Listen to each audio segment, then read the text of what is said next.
Hello दोस्तों, आपका स्वागत है सिंगर क्लासेस पे।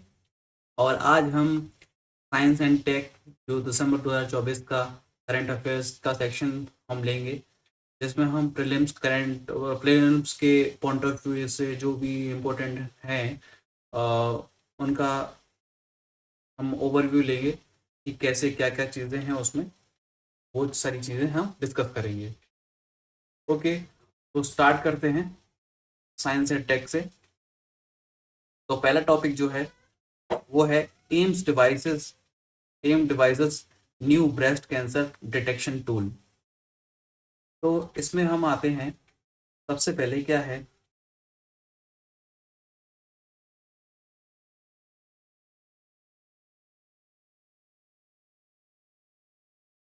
सबसे पहले आता है हमारा एम्स ने क्या किया है, एक नया टूल निकाल के दिखाया है जो ब्रेस्ट कैंसर डिटेक्शन टूल की तरह डिटेक्शन के लिए यूज होगा। तो ये क्या है, इसके बारे में हम डिटेल में पढ़ लेते हैं।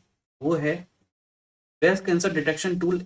एक्चुअल में एआई बेस्ड टूल है जो कि अर्ली डिटेक्शन, जो कि पहले से ही डिटेक्ट कर लेगा ब्रेस्ट कैंसर की पॉसिबिलिटी। ब्रेस्ट कैंसर को बोलते हैं स्तन कैंसर हिंदी में, अंडर द गवर्नमेंट ऑफ। और ये डेवलप किस में हुआ है, गवर्नमेंट की जो फ्लैगशिप स्कीम है टू एस्टैब्लिश की सेंटर ऑफ एक्सेलेंस, उसमें इसको डेवलप किया गया है एआई बेस्ड टूल को। ठीक है, अब इसमें ये क्या करेगा, ये पहले क्या करेगा, स्कैन करेगा 5 साल के डेटाबेस को। ठीक है, women tested for breast cancer from various medical institution, मतलब कि अलग अलग मेडिकल इंस्टीट्यूशन से जो वुमन की टेस्टिंग हुई है उसके डेटाबेस को पहले स्कैन करेगा और उसके थ्रू वो पूरा डेटा बनाएगा और फिर वो डिटेक्शन में यूज होगा। इसमें क्या करेगा, क्या होगा, जो आशा वर्कर्स होती हैं वो क्या करेंगी, कलेक्ट करेंगे इन डेटा को। आशा वर्कर इन डेटा को कलेक्ट करेंगे। अब ब्रेस्ट कैंसर होता क्या है, breast cancer is a abnormal cell, मतलब कि जो नॉर्मल सेल होती है उससे हटके तो एबनॉर्मल सेल होती हैं वो ग्रो होने लग जाती हैं, grow out of control and from form the tumour.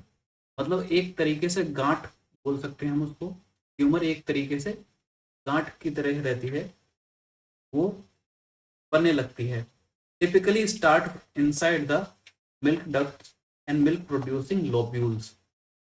ये स्टार्ट कहाँ पर होता है, मिल्क डक्ट में और मिल्क प्रोड्यूसिंग लोब्यूल्स में, इधर से ही स्टार्ट होता है ब्रेस्ट कैंसर। अब जो भी डेटा आएगा, after analysing the data, AI boost tool क्या करेगा, उसमें जो कॉमन रिस्क फैक्टर हैं उनको एक्सट्रैक्ट करेगा, कॉमन रिस्क फैक्टर को एक्सट्रैक्ट करेगा।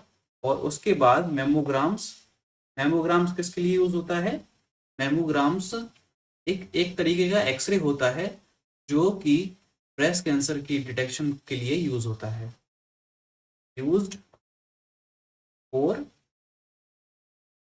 Breast cancer cell detection.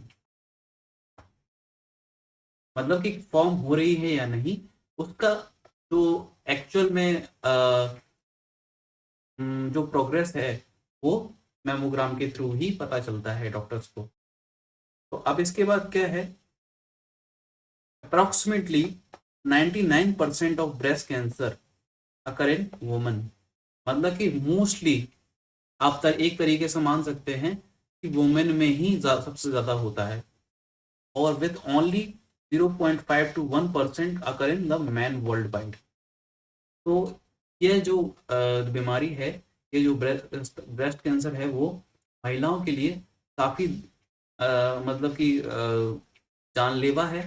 और इसका जो प्रिवेंशन बहुत ही ज़रूरी होता है। अगर प्रिवेंशन, जो कैंसर जो बीमारी है उसका अगर प्रिवेंशन सही टाइम पर हो जाता है तो पेशेंट के बचने की जो संभावनाएं हैं वो बढ़ जाती हैं। इसीलिए prevention is better than cure बोला जाता है ना।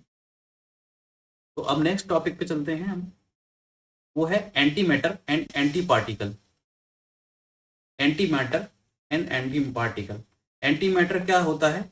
Anti matter comprises anti particle with same mass, जिनका जो मास होता है वो सेम होता है, इक्वल रहता है, बट अपोजिट चार्जेस, मतलब कि चार्ज जो होता है पॉजिटिव और नेगेटिव, इस तरीके से अलग अलग चार्जेस होते हैं, और क्वांटम प्रॉपर्टीज भी उनकी अलग अलग होती है। उनको क्रिएट कहाँ पर किया जाता है? पार्टिकल एक्सेलरेटर में, और observe in the cosmic rays. या उनको क्रिएट किया जाता है पार्टिकल एक्सेलरेटर में, और कॉस्मिक रे में उनको ऑब्जर्व किया जाता है। एंटी मैटर इलेक्ट्रॉन का क्या होता है? पॉजिट्रॉन।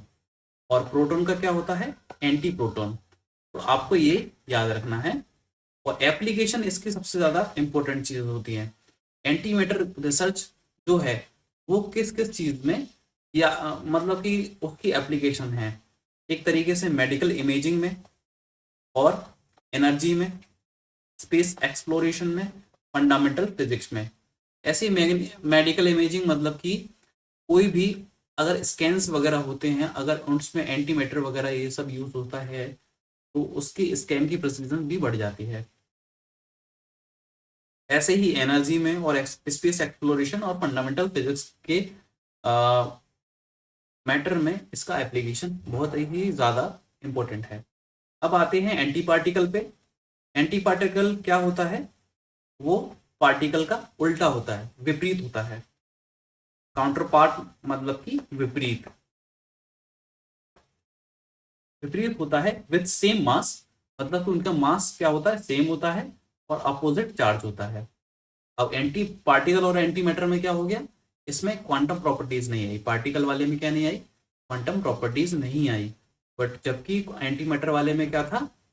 एंटी मैटर में opposite charge and quantum properties दोनों ही विपरीत होती हैं। बट इसमें क्या है? मास इक्वल होता है और चार्ज अपोजिट होता है, जैसे कि प्रोटॉन और एंटी प्रोटॉन। अब इसमें इंपॉर्टेंट क्या होता है? इसमें ये जो एंटी पार्टिकल है वो फंडामेंटल सिमेट्रीज को फिजिक्स में समझने के लिए काफी ज्यादा यूज में आता है, क्योंकि चार्ज पैरिटी टाइम सिमेट्री सीखने में ज्यादा इंपॉर्टेंट है। तो ये बात हो गई हमारी एंटी मैटर और एंटी पार्टिकल की। अब नेक्स्ट आते हैं, हमारा टॉपिक है जो कार्बन 14 डायमंड बैटरी। ये काफी इंपॉर्टेंट टॉपिक हो सकता है। ये कौन सी टेक्नोलॉजी है? बैटरी टेक्नोलॉजी, जो कि potential to power devices for 1000 of years। मतलब कि इसकी जो पोटेंशियल है वो काफी ज्यादा है, और इसका यूज काफी ज्यादा अच्छी तरीके से और काफी बड़े बड़े सेक्टर में यूज हो सकता है। जो अभी जो हमारी लिथियम आयन बैटरी है और भी अलग अलग तरीके की बैटरी आती हैं, तो उनका एक तरीके से सब्स्टिट्यूट बन सकता है, उनका एक रिप्लेसमेंट बन सकता है, क्योंकि ये एक तरीके से काफी ज्यादा पावर दे सकती है। अब ये कौन सी टेक्नोलॉजी यूज करती है? It uses carbon 14। कार्बन का जो 14 रेडियो एक्टिव आइसोटोप होता है, carbon 14 C14 radio active isotope. Radio active से क्या मतलब है? एक तरीके से वो न्यूक्लियर चीज में, न्यूक्लियर वाले मतलब कि नाभिकीय संयंत्र में यूज किया जा सकता है। Retain half power even after 1000 of years। मतलब कि इतना पावरफुल होता है कि 1000 साल के बाद भी इसका जो पावर होगी वो आधी रहेगी। और इसको इनकेस किसमें किया जाता है? डायमंड स्ट्रक्चर में, जिससे कि क्या होता है, इसमें रेडिएशन लीकेज को बचाया जा सकता है, रेडिएशन लीकेज नहीं होगा। ठीक है। Carbon 14 diamond battery. डायमंड से क्या मतलब है? इसका केसिंग। कार्बन 14 से क्या मतलब है? आइसोटोप। ठीक है। ये किस तरीके से काम करता है? Function similar to solar panel. Solar panel की तरह ही यूज होता है, मतलब काम करता है। बट ये कैप्चर किसको करता है? फास्ट मूविंग इलेक्ट्रॉन्स को। जो तेज चलने वाले जो इलेक्ट्रॉन है, तेज चलने वाले इलेक्ट्रॉन्स हैं, उनको कैप्चर करता है। और जबकि सोलर पैनल किसको करता है? लाइट के पार्टिकल्स को करता है। अब इसके एप्लीकेशंस क्या क्या हो सकते हैं, एप्लीकेशन देख लेते हैं। मेडिकल डिवाइसेस में यूज हो सकता है इसको, और एक्सट्रीम इन्वायरमेंट में यूज हो सकता है, न्यूक्लियर वेस्ट मैनेजमेंट में हो सकता है। ठीक है, न्यूक्लियर वेस्ट मैनेजमेंट मतलब कि जो न्यूक्लियर में वेस्ट होता है उसके थ्रू भी हम ये कार्बन 14 बैटरी बनाई जा सकती है। ओके, एक्सट्रीम इन्वायरमेंट में भी यूज हो सकता है, मतलब कितने भी हीट वाला जो एनवायरनमेंट है जहाँ पर बैटरी नहीं प्रॉपर काम कर रही है, तो वहां पर भी इसको यूज कर सकते हैं। मेडिकल डिवाइसेस में यूज कर सकते हैं, लॉन्ग लास्टिंग है क्योंकि। ठीक है, और दूसरा एडवांटेज क्या क्या है इसके, एडवांटेज है safe nuclear waste management. Nuclear waste management अच्छी तरीके से कर रहा है तो सेफ हो गया। इसमें कॉस्ट रिडक्शन भी अच्छा है, कॉस्ट रिडक्शन हो जाता है क्योंकि ये पावर काफी सालों तक दे सकता है। अब आते हैं next topic, free AI by RBI. RBI ने एक फ्री एआई वो बनाया है फ्रेमवर्क, उसके लिए कमेटी बनाई है। RBI has constituted a committee to develop a framework for responsible and ethical enablement of artificial intelligence, free AI. अब आपको याद क्या रखना है, फ्री एआई है क्या और ये किससे जुड़ा हुआ है। आपके पास ऑप्शन आ सकते हैं कि किसी कंपनी का नाम हो सकता है, जैसे एप्पल, गूगल, माइक्रोसॉफ्ट, आरबीआई, इस तरीके से आ गए तो आप सोचोगे नहीं कि ये आरबीआई का है। तो इसलिए ये चीज़ें है कि फ्री एआई है किसका, तो ये आपको इम्पोर्टेंट टॉपिक हो सकता है। ठीक है, ये किस में काम आता है, फाइनेंशियल सेक्टर में, to ensure the ethical use of AI. ठीक है, अब ये फ्री एआई बाय आरबीआई ये वाला टॉपिक हो चुका है। अब नेक्स्ट टॉपिक पे आते हैं, वो है फायरफ्लाई स्पार्कल गैलेक्सी। जो JWST हमारा जेम्स वेब स्पेस टेलीस्कोप जो है नासा का, उसने एक रेयर फायरफ्लाई स्पार्कल गैलेक्सी ढूंढी है जो कि लो मास गैलेक्सी है, जिसका जो मास है वो काफी कम है। अब JWST क्या काम करता है, किस कौन सी लेंसिंग यूज करता है जिससे कि ये अच्छी तरीके से ऑब्जर्व कर लेता है, तो उसके लिए हम इसमें देखेंगे JWST यानी कि James Webb space telescope uses gravitational lensing to magnify the galaxy's light for detailed observation। मतलब कि ये ग्रेविटेशनल लेंसिंग वाली जो टेक्नोलॉजी है उसको यूज करता है, उसके थ्रू जो गैलेक्सी की लाइट है उसको मैग्नीफाई करता है, मतलब उसकी तीव्रता को बढ़ा देता है, मतलब मैग्नीफाई कर देता है बढ़ा के, फिर उसका डिटेल, मतलब कि एक तरीके से आप फोटो देखेंगे उसको जूम करेंगे, जूम करने से क्या है डिटेल दिखती है, उसी तरीके से JWST का ग्रेविटेशनल लेंसिंग काम करता है, एक तरीके से वो लेंस का काम करता है। ठीक है, अब जो ये फायरफ्लाई स्पार्कल गैलेक्सी है वो किस शेप का था, रेन ड्रॉप शेप का, जिससे कि इसका मतलब ये है कि अभी ये फॉर्मेशन के प्रोसेस में है, अभी पूरी तरीके से बना नहीं है। ये जो गैलेक्सी है वो अभी पूरी पूरी तरीके से डेवलप नहीं हुई है। अब ग्रेविटेशनल लेंसिंग क्या होती है, ये तब होती है जब कोई huge celestial body bends the path of light around it, object causing the light to bend is called gravitational lens. ठीक है, मतलब कि एक तरीके से बहुत बड़ी जो सेलेस्टियल बॉडी है अगर वो लाइट के पाथ को बेंड कर दे, मतलब लाइट इस तरीके से इस ट्रेवल में कर रही है, अगर वो बेंड हो जाए तो उसको क्या कहेंगे, ग्रेविटेशनल लेंसिंग। और जो जो भी ऑब्जेक्ट, मतलब कोई भी अगर एस्टेरॉयड या कोई भी चीज अगर उसको बेंड कर रही है, उस लाइट को बेंड कर रही है, तो उसको क्या कहेंगे, ग्रेविटेशनल लेंस।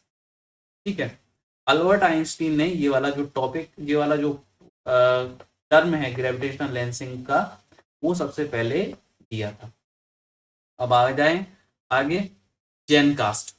जेन कास्ट भी एक इम्पोर्टेंट टॉपिक है क्योंकि इसके बारे में आपसे पूछा जा सकता है जेन कास्ट होता क्या है और किस चीज में यूज होता है। ठीक है, अब इसमें आते हैं हम, तो जेन कास्ट एक AI/ML based, AI artificial intelligence, ML मतलब कि machine learning based weather prediction model है, वेदर को प्रिडिक्ट करेगा जेनकास्ट। ठीक है, अब इसमें क्या यूज होता है, कौन सी अप्रोच यूज होती है, diffusion model approach. Diffusion model approach जो कि एआई के इमेज को जनरेटर, जो एआई इमेज जनरेटर्स जो होते हैं, जो मतलब कि आप कुछ भी लिख के आप उनके थ्रू इमेज फोटो बना सकते हैं, वही वाली जो टेक्नोलॉजी है, वही वाला जो अप्रोच है, उसी को यूज करके उसी को यूज करके ये जेनकास्ट बनाया गया है। इसको और किस चीज के लिए यूज हो सकता है, can be use for weather prediction but not for climate prediction. मतलब कि वेदर प्रोडिक्शन तो कर सकता है, क्लाइमेट प्रोडिक्शन नहीं कर सकता। क्लाइमेट, वेदर और क्लाइमेट में क्या अंतर हो गया, वेदर की मतलब कि मौसम कैसा रहेगा, ठीक है, और वहीं क्लाइमेट प्रेडिक्शन मतलब कि आने वाला कितना टाइम और कैसा होने वाला है, इस तरीके से प्रिडिक्ट नहीं करने वाला। मतलब कि बारिश वगैरह ये सब चीजें अभी कितने दिनों में आने वाली है, इस तरीके से वेदर प्रिडिक्शन तो कर सकता है, बट क्लाइमेट कैसा रहेगा, कहाँ पर क्या फॉर्म हो रहा है, ये सब प्राइम प्रिडिक्ट करने में टाइम लगेगा उसको। अब आते हैं नेक्स्ट, हमारा गूगल विलो चिप। ये जो विलो चिप है, विलो चिप होता क्या है, गूगल ने जो गूगल कंपनी है हमारी, मतलब यूएस की जो कंपनी है गूगल, उसने क्वांटम कंप्यूटिंग टेक्नोलॉजी, जो क्वांटम बिट क्यूबिट पे काम करता है, क्वांटम कंप्यूटिंग टेक्नोलॉजी पे काम करता है, उसको यूज किया गया है। ये क्या क्या कर सकता है, capable of solving an exceptionally complex competition in under 5 minute. मतलब कि बहुत ही ज्यादा कॉम्प्लेक्स जो प्रॉब्लम होगी उसको वो 5 मिनट में सॉल्व कर सकता है। ये जो चिप वेलो चिप बनाई है उसको 5 मिनट में सॉल्व कर सकता है। इसके फंक्शन क्या क्या है, quantum processing, error correction, algorithm optimization, material simulation. आप इस तरीके से समझ लीजिए, क्वांटम प्रोसेसिंग मतलब कि जो क्यूबिट्स होती हैं उनको प्रोसेस करेगा, फिर उनमें एरर डिटेक्ट करेगा, और एल्गोरिदम जो भी हैं उनको ऑप्टिमाइज करेगा और मटेरियल को सिमुलेट करेगा। ठीक है, ये सारे तो फंक्शन हो गए। इनको डिटेल में याद करने की, मतलब डिटेल में समझने की या याद करने की जरूरत नहीं है। ठीक है, अब इसके एप्लीकेशन क्या है वो ज्यादा जरूरी है। एप्लीकेशन किस किस में यूज हो सकता है, क्यूबिट है, क्वांटम कंप्यूटिंग में है, तो इसका क्रिप्टो में तो यूज होगा ही होगा। ठीक है, दूसरा केस में ड्रग डिस्कवरी, इसमें काफी अच्छा यूज हो सकता है, और लॉजिस्टिक ऑप्टिमाइजेशन, ठीक है, और एआई में यूज हो सकता है, क्लाइमेट मॉडलिंग में यूज हो सकता है। ठीक है, अब इसके एडवांटेज क्या क्या है, एडवांटेज अगर हम देखें, एडवांटेज हैं इसके, स्पीड, स्पीड अच्छी होगी, एनर्जी एफिशिएंट होगा, स्केलेबिलिटी अच्छी होगी, इनोवेशन कैटलिस्ट होगा। मतलब कि कोई भी इनोवेशन अगर करना चाहते हैं, जैसे ड्रग में, ड्रग डिस्कवरी वगैरह में, तो वो उसको और तेज कर देगा।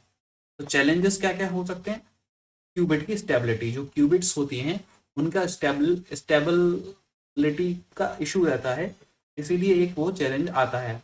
और एरर रेट, एक वो भी चैलेंज आता है। हार्डवेयर की स्केलेबिलिटी, क्योंकि हार्डवेयर को कितना स्केलेबल कर सकते हैं, वो भी एक चैलेंज आ जाता है। कूलिंग नीड्स, क्योंकि ये ऐसी जो टेक्नोलॉजीज होती हैं उनको एक ठंडा वातावरण चाहिए रहता है। और उसके बाद एल्गोरिदम डेवलपमेंट और कॉस्ट, ये 6 इसके चैलेंजेस हैं। अब आते हैं नेक्स्ट टॉपिक पे, जीपीएस स्पूफिंग और aviation risk. GPS spoofing, spoofing का मतलब क्या होता है, स्पूफिंग, जीपीएस स्पूफिंग मतलब कि कोई साइबर अटैक होता है, उसमें क्या होगा कि जो नकली जीपीएस सिग्नल है उसको डाल दिया जाएगा, नकली जीपीएस स्कूल जीपीएस सिग्नल दे दिया जाएगा, प्रोवाइड कर दिया जाएगा, जिससे कि जैसे मान लीजिए कोई भी अगर एयरक्राफ्ट है, अगर उसको जीपीएस सिग्नल मिला और फेक मिला, तो वो उस डायरेक्शन में जाएगा, जिससे कि उसके एक्सीडेंट होने की संभावनाएं बढ़ जाती हैं। जैसे कि और भी केसेस हुए हैं, अजरबैजान एयरलाइन क्रैश में भी वही चीज हुई थी। ऐसे ही इंडिया में अमृतसर के पास और बॉर्डर रीजन के पास, उसमें काफी ज्यादा स्पूफिंग के केसेस मतलब सामने आए हुए हैं। अब इसमें जीपीएस स्पूफिंग का क्या मतलब है? Cyber attack that uses false GPS signal to mislead navigation. अब इसमें क्या होगा, जो अटैकर होंगे क्या करेंगे, मिमिक लेजिटिमेट जीपीएस सिग्नल, मतलब कि जो असली सिग्नल है उसकी तरीके से काम करेंगे, बट उसको धीरे धीरे नकली जगह पर लेके जाएंगे। उससे क्या करेगा, taking system into the perceiving incorrect location, speed and altitude, मतलब कि स्पीड भी अलग अलग दिखाएंगे और एल्टीट्यूड भी। एल्टीट्यूड मतलब कि क्या होता है, ऊंचाई, ऊपर नीचे कितना ऊंचा है कितना नीचा है, तो ये भी चीज है, ये जो डेटा है वो गलत दिखाएंगे। तो उससे क्या है, क्रैश होने की या फिर एक्सीडेंट होने की काफी संभावनाएं बढ़ जाती हैं। अब इसमें एक चीज है इनर्शियल रेफरेंस सिस्टम। ये क्या होता है, एक बैकअप सिस्टम होता है जो कि नेविगेशन एक्यूरेसी और सेफ्टी को इंश्योर करता है। अगर जीपीएस फेल हो जाता है, तो जीपीएस फेल हो जाता है या फिर कोई ऐसा अटैक आता है, हमारा जीपीएस स्पूफिंग वाला अटैक आता है, और ये काम कितने टाइम तक करेगा, केवल 5 घंटे तक। तब आपको इस टॉपिक में क्या समझ में आना चाहिए और क्या याद रखना है कि जीपीएस स्पूफिंग होता क्या है, ठीक है, और इनर्शियल रेफरेंस सिस्टम क्या होता है। इनर्शियल रेफरेंस सिस्टम क्या होता है, जीपीएस का बैकअप होता है। ओके, तो नेक्स्ट करते हैं। और ये जो इनर्शियल रेफरेंस सिस्टम क्या होता है, ये एयरक्राफ्ट के अंदर ही इनबिल्ट रहता है। अब नेक्स्ट आते हैं इसरो स्पेडेक्स मिशन, जो अभी काफी ज्यादा इंपॉर्टेंट हो गया है, क्योंकि अभी रिसेंट में अभी इसरो ने स्पेडेक मिशन को सक्सेसफुली लॉन्च किया और डॉकिंग वीक हो चुकी है। और अब इसके बारे में हम पढ़ लेते हैं कि क्या क्या चीजें हैं इसमें इंपॉर्टेंट। तो सबसे पहले स्पेडेक मिशन क्या होता है, ऑटोनोमस डॉकिंग टेक्नोलॉजी यूज करता है। ऑटोनोमस मतलब कि खुद से डॉकिंग हो जाए। ऑटोनोमस डॉकिंग, डॉकिंग मतलब कि क्या हो गया, मतलब दो जो चीजें हैं, दो अलग अलग बॉडीज हैं, जो दो अलग अलग एयरक्राफ्ट मान लो या फिर उसको ऑब्जेक्ट मान लो, या दो अलग अलग सैटेलाइट मान लो, उनको आपस में जोड़ने का। और वो कहां पर होगा, in the space. Orbital docking मतलब कि क्या होता है, process of joining two space vehicle together in space. अब इसमें दो टाइप के होते हैं, टेम्परेरी भी होता है और एक परमानेंट भी होता है, ठीक है।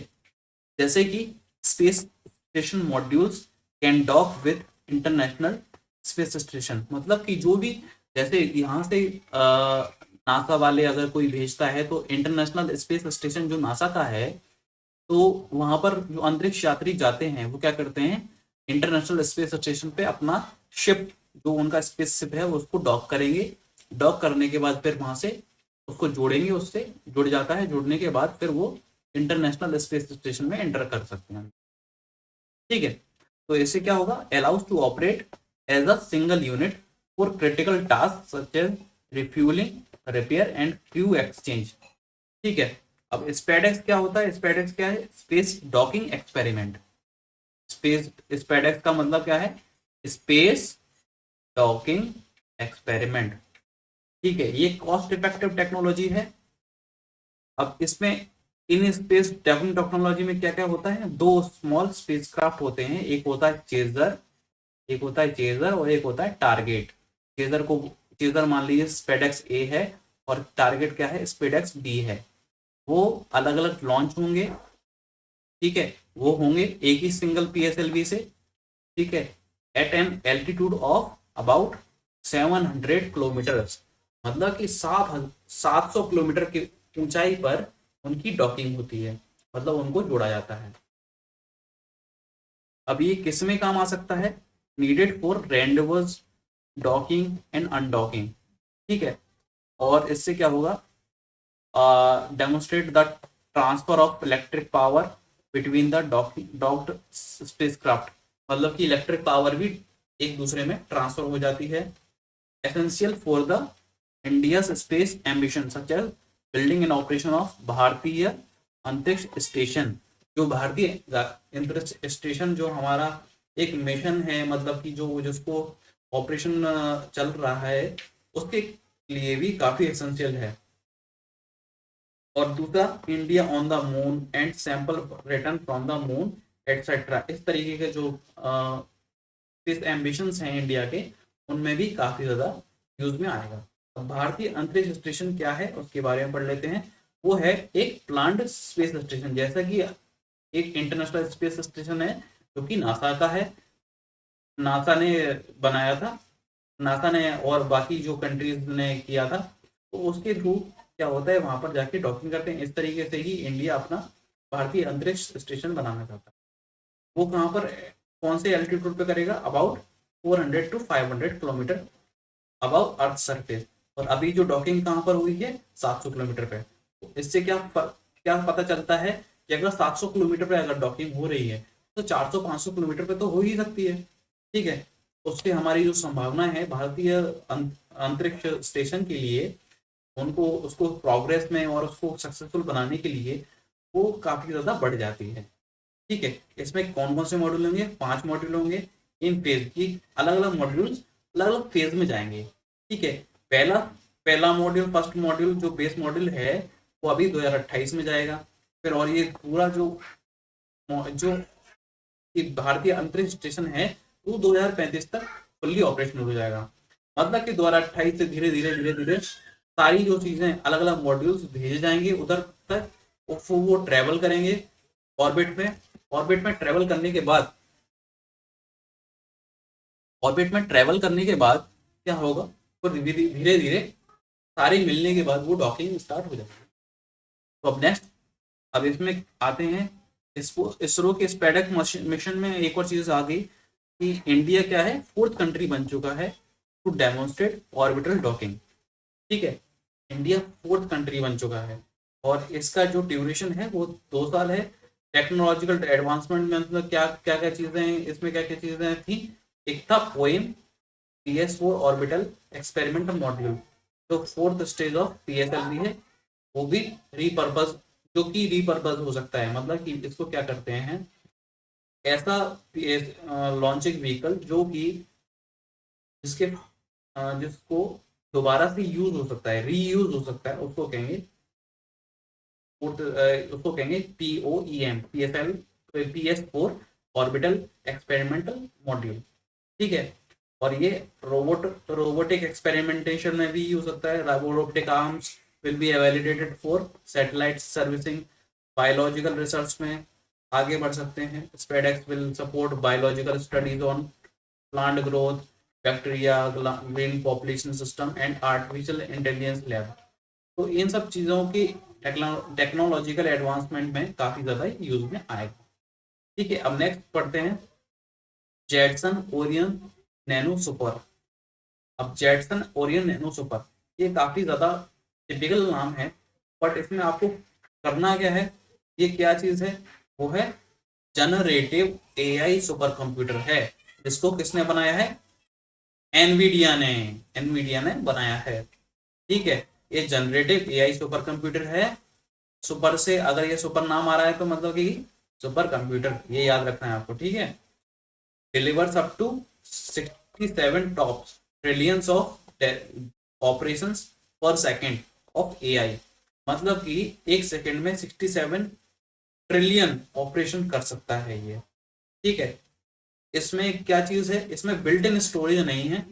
ठीक है, बिल्ट इन स्टोरेज नहीं है, बट इसमें जो जनरेटिव AI जो होती है, जनरेटिव AI मॉडल्स जो होते हैं उनको सपोर्ट करता है, लाइक विजन ट्रांसफॉर्मर्स। ठीक है, जनरेटिव AI से क्या मतलब है आपका, जो अपन जनरेटिव मॉडल्स यूज करते हैं to create new data such as text, images, video और ऑडियो, जो कि कहाँ पर यूज होता है, चैटबॉट्स में यूज होता है। चैटबॉट्स में जैसे कि ChatGPT, कोपायलट, जेमिनी एटसेट्रा। तो उसमें क्या अपन जो भी टेक्स्ट वगैरह या फिर इमेज या वो और भी चीजें हम डालते हैं उसके थ्रू एक उनका जनरेटिव मॉडल्स से डेटा क्रिएट होता है। ठीक है, अब दूसरा है जजेरो क्रेटर रिम। क्रेटर से क्या मतलब आ गया कि ये कोई प्लेनेट की बात चल रही है, प्लेनेट की बात चल रही है। अब किस प्लेनेट की बात चल रही है, वो है नासा परसीवरेंस जो रोवर है, जो परसीवरेंस रोवर है वो कहाँ पर गया है, मार्स पे गया था। ठीक है, तो मार्स पे गया था वहां पर क्या है, जजेरो क्रेटर रिम है, क्रेटर रिम, वो किसका पार्ट है, नर्दन रिम कैंपेन का। ठीक है, तो जजेरो क्रेटर रिम किस रिलेटेड है, मार्स से रिलेटेड है। तो अगर कोई क्वेश्चन आता है जजेरो क्रेटर रिम कहाँ पर लोकेटेड है या कहाँ पर है, किससे किस प्लेनेट से रिलेटेड है, तो आपको कहाँ पर क्या चूज करना है, मार्स। ठीक है, और आप ये भी आ सकता है कि परसीवरेंस जो रोवर है, परसीवरेंस नाम जो है वो किस अंतरिक्ष ऑर्गेनाइजेशन का है, नासा का है, और कहाँ पर है, वो मार्स पर है, मार्स प्लान का है। ठीक है, जजेरो क्रेटर क्या है, ये फॉर्म कैसे हुआ था, massive impact about 3.9 billion billion billion years ago. ठीक है, और ये जो कहाँ पर लोकेटेड है, western edge of the flat plain Isidis Planitia just north of the Martian equator. जो मार्स का जो इक्वेटर है उसके नॉर्थ में लोकेटेड है। ठीक है, और लैंडिंग साइट जो थी परसिवियरेंस की वो जजेरो क्रेटर क्रेटर ही थी। ठीक है, अब इसमें एक और प्रोग्राम क्या चल रहा है, नासा और ईएसए इंग्लिश स्पेस ऑर्गेनाइजेशन का कौन सा चल रहा है, यूरोपियन स्पेस ऑर्गेनाइजेशन। ठीक है, उसका क्या चल रहा है, मार्स का सैंपल रिटर्न प्रोग्राम भी चल रहा है। ठीक है, अब इस टॉपिक के बारे में हो चुका है डिस्कस। अब आगे आते हैं mirror life bacteria. Mirror life bacteria में क्या है, सिंथेटिक माइक्रोब्स क्रिएट किए जाते हैं बाय मिरर इमेज। मतलब कि जो भी नेचुरल जो बैक्टीरियाज हैं, मॉलिक्यूल्स हैं, नेचुरल जो हैं, उन उनका मिरर इमेज को लेके सिंथेटिक माइक्रोब्स बनाए जाते हैं, उनको कहते हैं मिरर लाइफ बैक्टीरिया। ठीक है, उनके बेनिफिट क्या क्या होते हैं, इंडस्ट्रियल यूज में हो सकता है जैसे डिकम्पोजिशन में, फर्मेंटेशन में। थेरेपेटिक यूज कैसे हो सकता है, जैसे कि क्रोनिक और हार्ड टू ट्रीट डिसीज में यूज हो सकता है। बायो प्रोडक्शन मतलब ये कैसे केमिकल्स बनाने में यूज हो सकता है थ्रू बायोलॉजिकल प्रोसेस। ठीक है, इसके रिस्क और कंसर्न्स क्या क्या चीज हो सकती हैं कि ह्यूमन और एनिमल हेल्थ में इसका रिस्क आ सकता है। जैसे कि मिनरल लाइफ बैक्टीरिया है, अगर ये सिंथेटिक बैक्टीरिया अगर बाहर चला जाए, बाहर अगर लीक हो जाए, तो उससे क्या है, ह्यूमन और एनिमल के हेल्थ पर इम्पैक्ट पड़ सकता है। और एविएशन ऑफ नेचुरल प्रेडेटर्स, मतलब जो नेचुरल जो प्रेडेटर्स जैसे कि हमारे वायरस और ये सब जो हैं, तो उनकी जो संख्या, वो जो क्या करते हैं, वो बैक्टीरिया और एक दूसरे की मतलब कि पॉपुलेशन को कंट्रोल करके रखते हैं। एक दूसरे को वायरस, बैक्टीरिया वगैरह, ये एक दूसरे की पॉपुलेशन को कंट्रोल करके रखते हैं। अगर सिंथेटिक माइक्रोब जो हमारा मिरर लाइफ बैक्टीरिया भी अगर साथ में चला जाएगा, तो उससे क्या होगा, जो पॉपुलेशन का डिस्टर्बेंस हो जाएगी, तो उससे क्या होगा, Avision of the natural predators होगा। और तीसरा क्या है, एक इकोलॉजिकल इम्पैक्ट भी पड़ेगा, वो तो होना ही है, क्योंकि इकोलॉजिकल मतलब कि जो हमारे इकोसिस्टम में एक अगर बाहर से अगर कोई एलिमेंट आता है या कोई अगर दूसरा कोई बैक्टीरिया आता है, वो हमारा इकोसिस्टम को खराब कर देता है।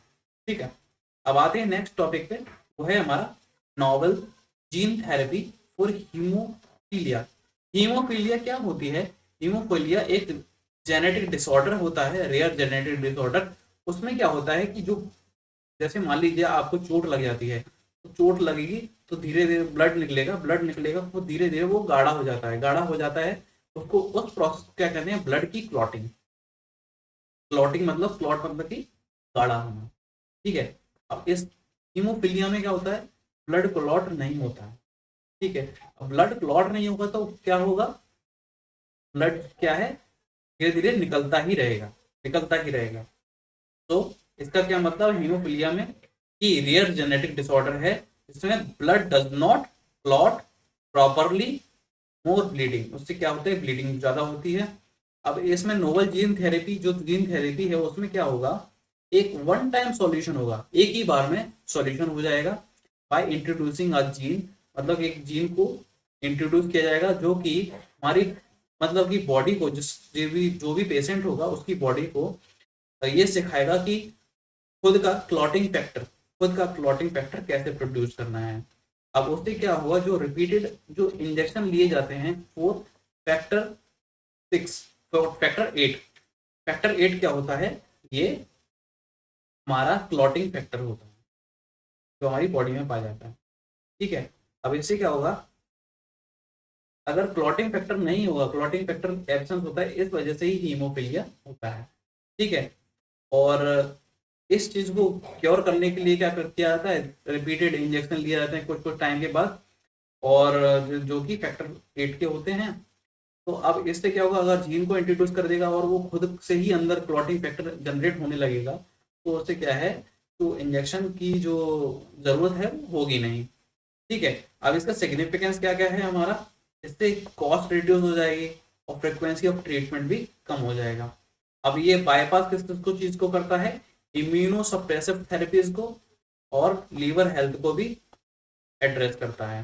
ठीक है, और लोकल मैन्युफैक्चरिंग इससे बढ़ सकती है, और ट्रीटमेंट को जो कॉस्ट है वो हमारा रिड्यूस हो जाएगा, और एक्सेसिबिलिटी भी बढ़ जाएगी। अब इंडिया में क्या है, सेकेंड लार्जेस्ट पेशेंट पूल है, जो हीमोफीलिया का सेकेंड लार्जेस्ट पेशेंट पूल है, मतलब दुनिया में सेकेंड लार्जेस्ट पॉपुलेशन है जिसको हीमोफीलिया है इंडिया में। ठीक है, इसमें क्या होता है, वीकली इन्फ्यूजन किया जाता है, क्लॉटिंग फैक्टर है, क्लॉटिंग फैक्टर मतलब कि फैक्टर 8 का। अब नेक्स्ट टॉपिक आते हैं नैनो बबल्स पे। अब इसमें क्या हीमोफीलिया के बारे में आ सकता है। ठीक है, और हीमोफीलिया मतलब क्या क्या बीमारी है, इस तरीके से आ सकता है, और भी चीज़ें आ सकती है कि ये जीन थेरेपी में यूज, मतलब कि जीन थेरेपी किस किस बीमारी को क्योर करने में यूज हो सकता है, इस तरीके से ट्रीटमेंट हो आ सकता है। तो इस तरह ऐसे ऐसे टॉपिक को कवर करना चाहिए। ठीक है, अब नेक्स्ट टॉपिक आते हैं जो अभी काफ़ी ज़्यादा न्यूज़ में रहा, जो nano bubble technology. Nano bubble technology किसने लॉन्च किया है, ministry of environment forest and climate change. ठीक है, उसने लॉन्च किया है to clean and purify the water, पानी को प्योरीफाई करने के लिए, of the national geological park Delhi. Nano bubble technology इसीलिए लॉन्च किया गया है। नैनो बबल से मतलब क्या है, एक एडवांस टेक्निक है, ये एडवांस टेक्निक है। इससे क्या होगा कि जो वाटर की क्वालिटी है वो टाइनी बबल्स, मतलब कि काफी छोटे छोटे माइंड, मतलब नैनो साइज के बबल्स होते हैं, उसके थ्रू उसकी वाटर की क्वालिटी इन्हांस की जाती है, enhancing the water quality by using tiny bubbles. अब इसमें क्या होगा, जो बबल्स में क्या होगा, नैनो बबल्स पे स्ट्रॉन्ग नेगेटिव चार्ज होगा, तो इससे क्या होगा, जो इम्प्योरिटीज होंगी वो अलग हो जाएंगी। ठीक है, इम्प्योरिटीज क्या होगी, वो मतलब जो नेगेटिव चार्ज होने की वजह से अट्रैक्ट होगी, और वो उससे क्या हो गया, इम्प्योरिटी ब्रेक डाउन हो जाएगी। ठीक है, अट्रैक्ट होगा और ब्रेक डाउन इम्प्योरिटीज। अब इनका साइज क्या होता है, 70 to 120 नैनोमीटर इन डायमीटर। तब इससे क्या और क्या क्या चीजें होती हैं नैनो बबल से, enhance oxygen level in water, और promoting aerobic degradation by aerobic bacteria. और ये वाटर में कब तक रहता है, काफी समय तक रहता है। ठीक है, और इससे ऑक्सीजन का यूनिफॉर्म डिस्ट्रीब्यूशन भी बढ़ जाता है। ठीक है, क्लियर हो गई नैनो बबल्स की। और इससे रिलेटेड कोई भी क्वेश्चन आ भी सकता है, क्योंकि ये काफी ज्यादा इंपॉर्टेंट हो जाता है, तो आप इसको काफी ज्यादा अच्छे तरीके से प्रिपेयर करके रखना। ठीक है, एप्लीकेशन में आ जाते हैं। एप्लीकेशन वाटर ट्रीटमेंट तो एक चीज हो गई, और एग्रीकल्चर एक्वाकल्चर में यूज हो सकता है, इंडस्ट्रियल क्लीनिंग में, मेडिकल फील्ड में, ये सारी चीजों में ये यूज हो सकता है। तो अब नेक्स्ट टॉपिक पे आते हैं, next generation sequencing. Next generation sequencing क्या चीज है, ये rapid and high throughput decoding of entire genome, ऐसी टेक्नोलॉजी है जिससे क्या होगा, बहुत तेजी से डिकोडिंग की जा सकती है तो एंटायर जीनोम की। ठीक है, तो नेक्स्ट जनरेशन सीक्वेंसिंग, सीक्वेंस से क्या आप ऐसा कुछ आ जाता है, सीक्वेंस मतलब कि डीएनए, डीएनए डीएनए मतलब जीनोम, तरीके से आप ट्रैक कर सकते हैं इस चीज को। ठीक है, allows for the analysis of billion of DNA sequence simultaneously, मतलब कि काफी ज्यादा मिलियंस ऑफ डीएनए सीक्वेंस को एक साथ में एनालिसिस कर सकता है। ये जो सीक्वेंसिंग टेक्नोलॉजी है वो काफी ज्यादा फास्ट हो जाएगी और काफी ज्यादा एफिशिएंट हो जाएगी। अब इसमें क्या क्या ये किस किस चीजों में हेल्प कर सकता है, अंडरस्टैंडिंग डिसीज आउटब्रेक्स इन वाइल्ड लाइफ पॉपुलेशन, मतलब जो वाइल्ड लाइफ पॉपुलेशन में जो डिसीज फैल रही है, जो बीमारी फैल रही है, उनको समझने में यूज हो सकती है। To detect the illegal wildlife trade and study the effect of climate change on biodiversity, सब चीज़ों में यूज हो सकता है। अब इसमें क्या है, ये क्या चीज़ है, provides information on genetic barriers and their effect on population. तो ये चीज़ हो गई हमारी, ये बात हो गई हमारी पूरी नेक्स्ट जनरेशन सीक्वेंसिंग के बारे में। अब नेक्स्ट टॉपिक पे आते हैं हम, पार्कर सोलर प्रोब। अब Parker solar probe, Parker solar, solar मतलब कि सूर्य के पास में जो प्रोब बनाई हुई है, प्रोब मतलब कि एक तरीके से क्लोजेस्ट अप्रोच है इसने, जो मतलब कि सबसे ज्यादा पास में आने का उसने अप्रोच रिकॉर्ड तोड़ दिया है। और ये जो पार्कर सोलर प्रोब है वो किसका है, नासा का है। और ये क्या करेगा, सन के जो एटमॉस्फेयर है उसको स्टडी करेगा। और इसके पास जो इंस्ट्रूमेंट हैं वो क्या करेंगे, सोलर विंड प्लाज्मा एनवायरनमेंट को मेजर करेंगे, ठीक है। अब दूसरा क्या है, इस स्पीड पे, वेरी हाई स्पीड पे ट्रेवल करता है, जो कि fastest ever human made object है, ठीक है। इसमें क्या होगा, और एक्सट्रीम टेम्परेचर को झेल सकता है, जैसे कि 982 डिग्री सेल्सियस तक के टेम्परेचर को वो झेल सकता है। इसमें कौन कौन से इंस्ट्रूमेंट यूज हो रहे हैं, field experiment, integrated science investigation of the sun, ISIS, solar wind, electron alphas and protons, स्वीप and WISPR, wide field imager for solar probe, WISPR. ऐसे ही हमारा इंडिया का कौन सा प्लान, वो जो मिशन है आदित्य L1, जो कि सोलर ऑब्जर्वेटरी है एट द लैग्रांजे पॉइंट 1। अगर आपके पास अगर ऑप्शन क्वेश्चन आता है कि पारगा सोलर प्रोब किस किस कंट्री से रिलेटेड है, तो कंट्री या फिर किस ऑर्गेनाइजेशन से रिलेटेड है, तो उसमें अगर आ जाता है कि इसरो, ईएसए, या फिर नासा, और भी अलग अलग अगर टॉप वो आते हैं, तो आपको क्या सिलेक्ट करना है, नासा, ठीक है। ऐसे ही आदित्य I11 की रिगार्डिंग भी आ सकता है, ठीक है। अब आते हैं नेक्स्ट टॉपिक पे, Scotch tape technique for ultra thin diamond films. ये क्या है, एक तरीके से ये नई फिल्म्स हैं जो कि सेमीकंडक्टर वगैरह या चिप्स बनाने, चिप्स मैन्युफैक्चरिंग में काफी ज्यादा यूज में आ सकता है, ठीक है। Advance diamond based electronics for semiconductor and quantum tech में भी यूज हो सकता है। अब इसमें डिटेल क्या है, ये जो इसकी डिस्कवरी थी वो काफी, वो एक तरीके से एक्सीडेंटल थी। अब इसमें क्या हुआ था, जो डायमंड को एक तरीके से स्कॉच टेप से मतलब कि घिसने की वजह से एक जो है इनके इन्वेंटर थे, उन्होंने एक्सीडेंटली इसका इन्वेंशन कर दिया था। अब इसमें और क्या क्या चीज़ें होती हैं, केमिकल वेपर डिपोजिशन होती है और एक्सट्रैक्शन प्रोसेस होती है। और ये किसके प्रोडक्शन के सिमिलर में है, ग्राफीन के, ग्राफीन, ठीक है। अब नेक्स्ट आते हैं, ग्राफीन किस में आता है, हमारा नैनोटेक में। इसके एडवांटेज क्या क्या है, इसका थिकनेस, थिकनेस काफ़ी कम है, और थिक है और स्मूथ है। फ्लेक्सिबिलिटी मतलब कि ये मुड़ सकता है, अल्ट्रा थिन है, डायमंड फिल्म है, तो ये मुड़ सकता है, और इसके काफ़ी ज़्यादा एप्लीकेशन भी बढ़ सकते हैं फिर। और वर्केबल सरफेस है, मतलब इस पे काफ़ी ज़्यादा काम कर सकते हैं। सिग्निफिकेंस क्या क्या होगा, जो high quality free standing diamond film बनाने में जो दिक्कत आती थी, वो दिक्कत हट चुकी है, मतलब चैलेंजेस कम हो चुके हैं इसकी वजह से।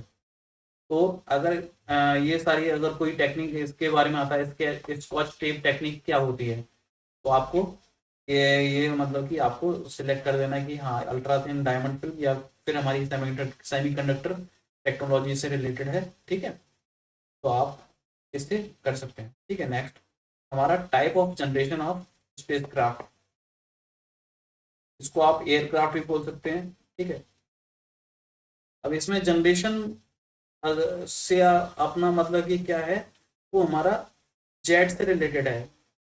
इसमें प्रोपेलर ड्रिवन फाइटर के थ्रू नहीं है, मतलब कि जो प्रोपेलर से चलते हैं जो फाइटर प्लेन, उनसे रिलेटेड नहीं है, ये जेट से रिलेटेड है, ठीक है। बट इनका जो जनरेशन का है, जनरेशन की कोई भी स्टैंडर्ड डेफिनेशन नहीं दी गई है अभी तक। कितने जनरेशन बन चुके हैं, वो हैं 5।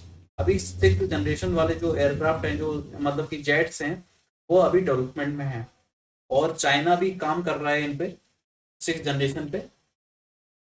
तो 5th जनरेशन में अभी तक हमारे इंडिया में एक भी प्लेन नहीं है, एक भी जेट नहीं है। बट हमारा 4th जनरेशन में हमारे पास 2 हैं, एक HAL तेजस और डसॉल्ट रफाल, ठीक है। ऐसे ही 3rd जनरेशन हो गया, 2nd generation, 1st generation. 5th generation में किस किस के पास है, हमारा F-22 F-35 यूएस के पास, और सुखोई Su-57 ये किसके पास है, हमारा रशिया के पास।